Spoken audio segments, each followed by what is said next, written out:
We have to talk about Paralives. This is what everyone is predicting The Sims' main competitor is gonna be. I am obsessed. Fully deep diving into this game. I'm already amazed. Did I expect this? No. I will give you all of my money. Like, I'm into it. Can Paralives replace The Sims 4? Paralives is launching December 8th, 2025. I think they're dumb. I think it's going to backfire in their faces. Let's not panic, but It's hard to believe that the long-awaited life simulation game Paralives is coming in less than 3 months. This indie life sim game has been in development since 2019, all thanks to its generous supporters on Patreon, and it's finally dropping in early access on December 8th. And with The Sims 4 continuing to pump out DLC after DLC, as well as Enjoy doing whatever the hell Enjoy's doing. I don't know.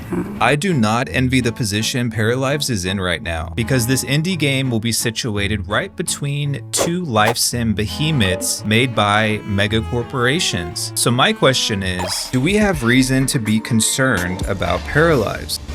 Over the years, there's actually been a lot of skepticism directed toward Paralives. I don't want to call anyone out, but some people have implied that it's a scam. recently a YouTuber named Fake Gamer Girl put out a video where she speculated about the possibility that Paralives could be a scam. Who's calling who a fraud? Love you, baby. Others have cast doubt on the game's monetization model. I feel like as Simmers, we're so used to the Sims 4 DLC model that we can't imagine a life simulation game in any other way. And some folks have just wondered whether this game would ever release at all. I actually do think a fair amount of skepticism is good and healthy. And if you think about it, over the years, we've seen so many random life simulation games be announced, only for them to vanish into thin air months later. By the way, where did Viva Land go? I feel like EA might have her locked in a warehouse full of Sims 4 DLC. They're trying to murder me. Just saying. Anyway, I think it's okay to be a little bit skeptical. It keeps us safe from the killer. You know I believe in a lot of things, including the killer. But when it comes to Paralives, I'm actually not concerned at all. What? I myself have been very critical of The Sims 4 as well as Enjoy, which is the other life simulation game that released in early access earlier this year. But my overall criticisms of those games is that they simply don't live up to the expectations I have for games made by multi-billion-dollar companies. With Paralives, I obviously don't have those same expectations, and hopefully you guys don't either. I mean, right? As a matter of fact, it's the expectations that are my biggest worry about this game. Paralives has been on people's radar for 6 years, and it's received a good amount of hype. Pretty much every big Sims content creator has covered the game, and it has a very active community. That's great, but the issue is where there's hype, there's high expectations, and where there are high expectations, there's the inevitable disappointment. So for me, it's the life simulation fan base and how they'll react to Paralives that really has me concerned. It sounds crazy to say, but there's actually some people out there who think Paralives, this little indie game, is gonna give The Sims a run for its money. It kinda goes without saying, but no,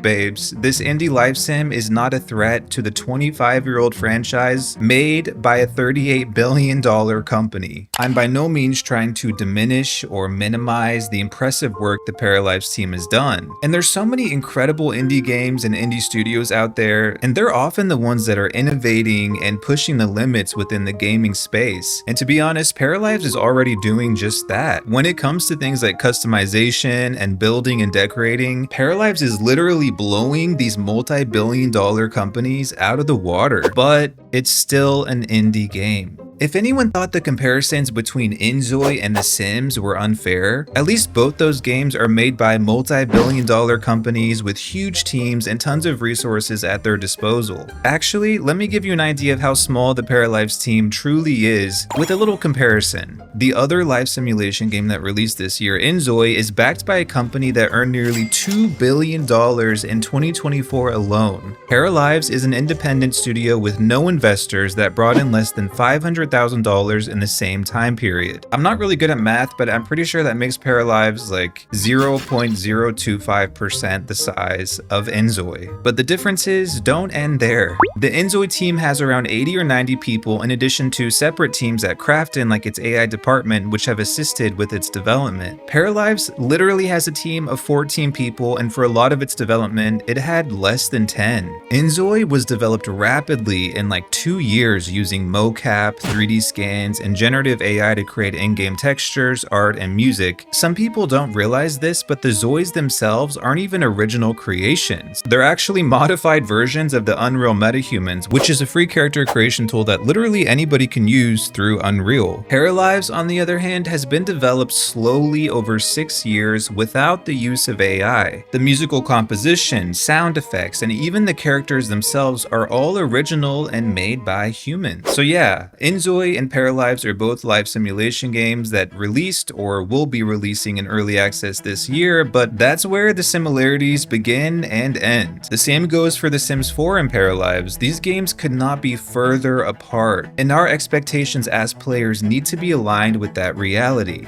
Look, I know some of you watching are like, duh, that's pretty obvious. We know Paralives is made by an indie studio, but the truth is, a lot of players within this genre are really uninformed when it comes to the games industry, or they just simply don't care about the backstory or the context at all. A lot of players within this genre will just see their favorite Sims content creator playing Paralives and go out and buy it expecting it to be like their beloved Sims 4. They are really marketing this game to Simmers and like trying to point out, hey, look at all the things that you hate about The Sims. We don't have those. But it will be nothing like The Sims 4, and some people will be very disappointed because of that. The reason this concerns me so much, and that I think we need to be extra careful when we compare Paralives to other life simulation games, or even subconsciously expect Paralives to be anything similar to The Sims, the reason that really worries me is that I've seen the damage these kinds of comparisons can do to other games. Do you guys remember Life by You? A few years ago when that game was announced, people immediately started comparing it to The Sims. There were literally people who expected the game to dethrone The Sims 4. And to make matters even worse, 6 months after Life by You was announced, Inzoi was announced. And when people saw Inzoi, they immediately looked at Life by You and said, why can't this game look like Inzoi? But very few people stopped to consider the context. And the context is the company making Life by You was like 1/10 the size of Krafton and 1/18 the size of EA. Not to mention the team making Life by You was significantly smaller than the teams making Inzoi and The Sims. So it was pretty unrealistic for people to expect Life by You to be anything similar to either of those games. Yet,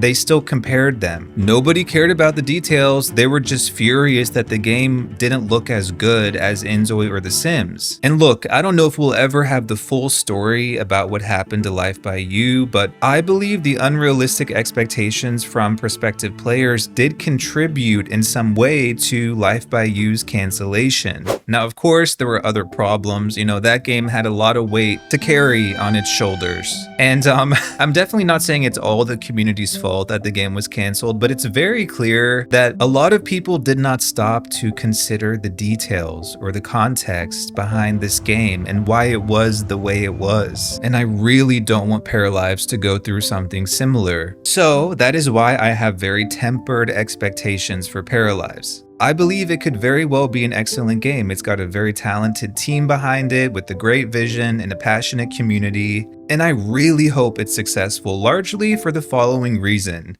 Paralives is the most player-friendly pro-consumer game the life sim genre has ever seen. In case you don't know, the game will never have paid DLC, and all updates will be free to players who purchase the game, even when early access is over. That is huge. And when it comes to monetization, Paralives is literally the diametrical opposite of The Sims. That alone is reason enough to support this game, because they know they could have been greedy as hell and could have made plans to release like dozens of DLC, because that is what the life sim community is used to. But they chose not to, and that is something to celebrate. The Sims 4's monetization model has always been my biggest gripe with the game. It's absolutely horrendous what EA has done with the Sims franchise. And it is so refreshing to see Paralives come onto the scene with its player-first mindset. In a Patreon Patreon post, the Paralives team said their decision to never have paid DLC or paid expansions was inspired by games like Stardew Valley and No Man's Sky, which have successfully followed the same monetization model. Some members of the Sims community reacted with confusion and worry when Paralives said they wouldn't have paid DLC. I do disagree with this. I don't know what you guys think. I personally think they should do paid for DLC. But the Paralives team stated that they believe their promise of having free updates and no paid DLC is sustainable because they're an indie studio that does not answer to investors or a publisher. So those of us who do not have Stockholm Syndrome, like a lot of Sims 4 players, and who understand that the Sims 4's DLC model is weird as hell, we know that it's normal for games to release as complete experiences where you just pay for the game, and that's literally it. My biggest hope for Paralives beyond achieving success is that it shakes up the life sim genre and helps players realize how much EA has milked them over the last 11 years. Also, is anybody really surprised that it's an indie studio that actually cares more about players than a AAA game company? Because I'm not. Clock that too. Now, obviously, I can't judge Paralives until I've gotten my hands on it, but based on the development updates they've provided, I can genuinely tell that Paralives is a true labor of love. Even something as simple as the sound effects that were created for this game. There's a YouTube video showing the thought and care that went into creating these sound effects that really help bring the game to life. And that's just one example of many that demonstrates the hard work and attention to detail that are present in every facet of Paralives. Now, another thing I want to address is that the game is coming in early access. I myself have been very outspoken in saying that the way a lot of game companies use early access is unethical, just straight up. I made a whole video about this trend of AAA game companies releasing early access titles and how that's kind of weird because traditionally this was a practice that was used mostly by indie studios. Yet, over time, these AAA game companies realized that they didn't actually have to finish their games or pay testers to playtest them for them because they could just make you, the players, do all that and make money in the process. In that video, I pointed out that there is a huge difference between an indie company and a billion-dollar company using early access, because one is doing it out of necessity and the other one is doing it out of greed. By the way, just a few days ago, Electronic Arts, the $38 billion company, released Skate in early access, and it has microtransactions. What the hell is going on? And yeah, I also think Inzoi releasing an early access is laughable. I know that games fans like to use the excuse that life simulation games are just so hard to make, so they have to do early access. My rebuttal to that is, besides Inzoi being made by an $11 billion company, is, have you guys heard of those games, The Sims 2 and The Sims 3? Yeah, they released as complete games and they're far more complex than Inzoi or The Sims 4. Now, how in the hell did they pull that off? Right. My point is, multi-billion-dollar companies are more than capable of releasing finished games, but this is clearly not the case with Paralives. And this game's use of early access is completely justified. And again, I really hope players can see that distinction. I'm pretty sure the Paralives team is already developing the game closely with players/supporters on Patreon, so I expect they already have plenty of ideas, but I imagine it's just a matter of having the time to implement those ideas. Again, this is a very small team working on this game, and the boost in funding they received by releasing an early access can really help with polishing what they already have and developing even more features as time passes. The Paralives team seems to have an earnest desire to build a life simulator in a different way. All in all, I can't wait to get my hands on Paralives, not because I think it's going to be anything similar to the Sims games I love, like The Sims 2 or The Sims 3, but because I really admire the Paralives team transparency, the effort they've put into the game's development, their pro-consumer stance, and their clear passion for life simulation games. And yeah, I'm not gonna lie, if Paralives can put even a small chink in The Sims 4's armor, that's enough to make a man happy. And who knows, with The Sims 4 spaghetti code, one good hit, and that entire game could crumble. Okay, now you're sounding crazy. Looking so phenomenal. Hit me like a kick to my abdominal. I can't shake it. Tell me what you wanna do, baby. Everything you're sweating through, baby. Working like a wave, but you waving hello. Kissing all my yesterdays. Goodbye, goodbye.